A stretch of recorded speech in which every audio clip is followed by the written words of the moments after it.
Hi guys, what's up? Um, Hi, I'm Gotax, and today we are talking about a passion review, a format that brings to you my opinion about the recent movies that came in theaters in the cinemas.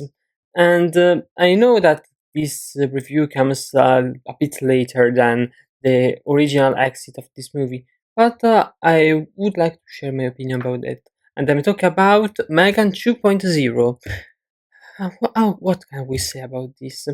I didn't understand the operation.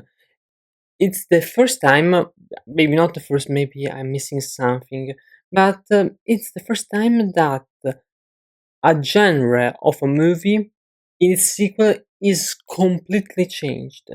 It's no more an horror movie, this Megan 2.0. It's a nice movie. And it's pretty awkward to say it. And I'm not sure if it's brave.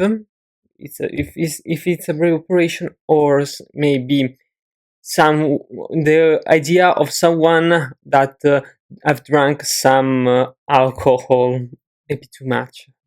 So it's not about originality because yeah, this concept taking this robot with powered with an AI that interfaces with the world and this time does not try to kill anyone to protect us a little lady. Um I think it's interesting that this is completely inconceivable. It's without coherency, and it's written with the feet actually. But let's go in order. I would like to start with the script. Script is divided in three acts. The first one that sets up the context that justifies what happened after the last movie and gives the status quo to the ones that didn't know about the story or are, are new viewers actually. So we start like this, and there is a threat that our characters, our main characters, have to go against, and this is a broken rule of the horror genre. And we start directly with this. So the supernatural threat. So Megan in this movie is not a threat anymore. Is an ally. And this is maybe one of the most awkward things. It's not her the villain, it's the villain for the others. But each time she goes into action, the action is not horrifying. It's not like maybe we can expect a splatter or something else. No, it's not anything like this.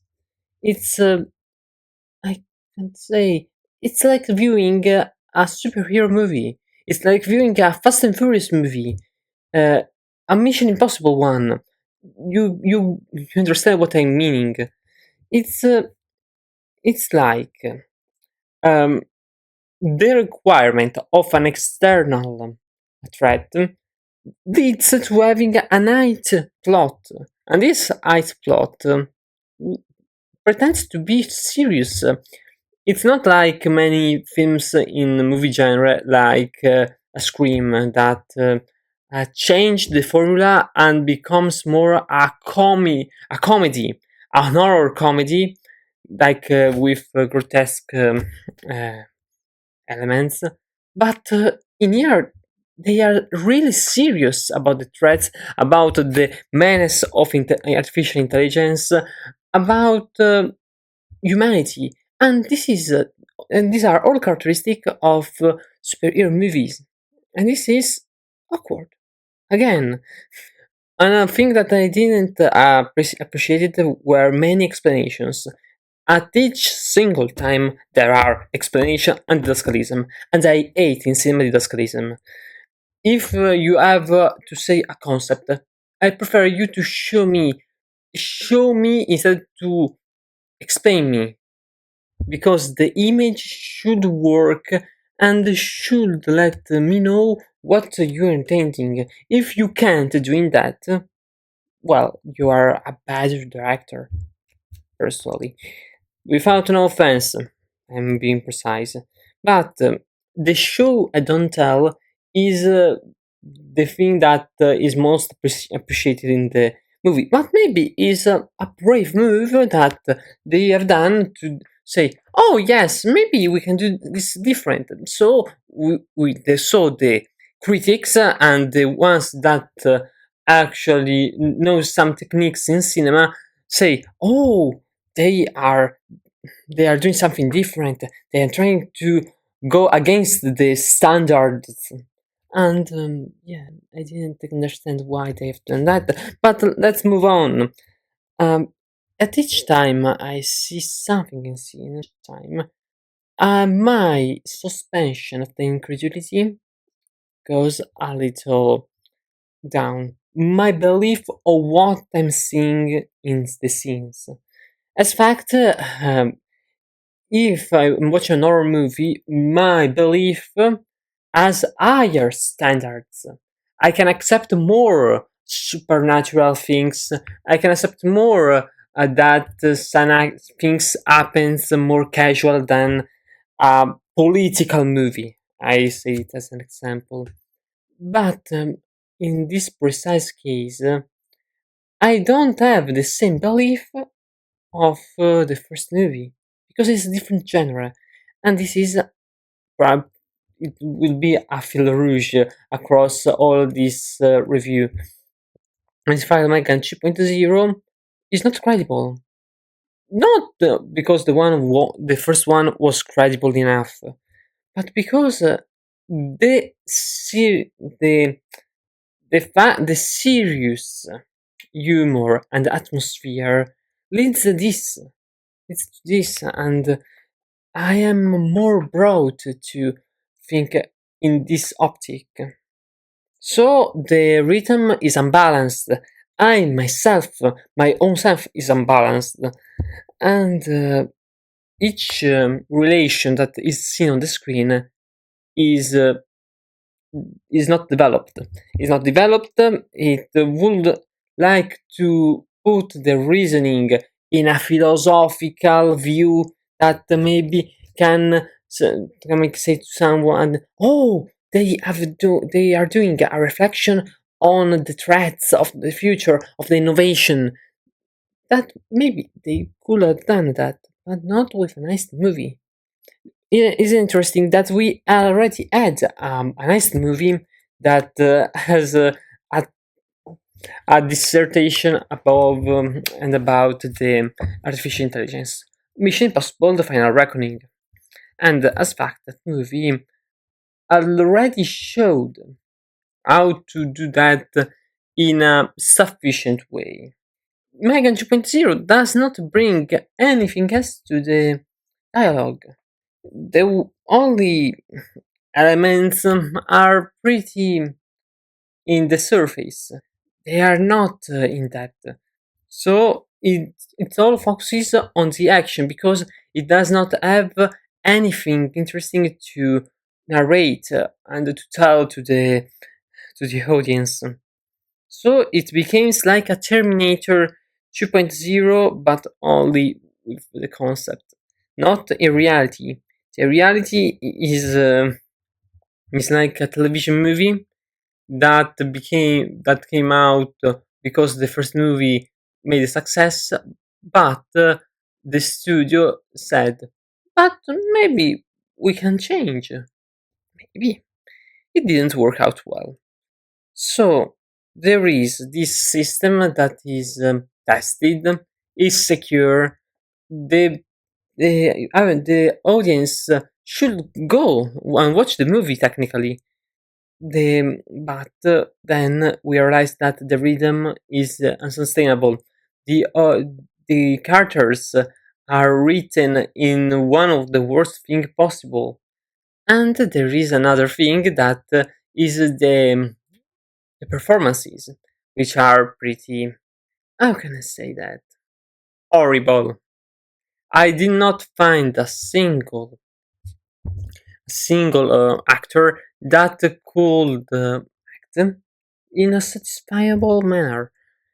And the Holy One, but the Holy One is like the villain of the movie. But why it's a decent one? Because it's the same copy of the one of the Mission Impossible, The Final Reckoning.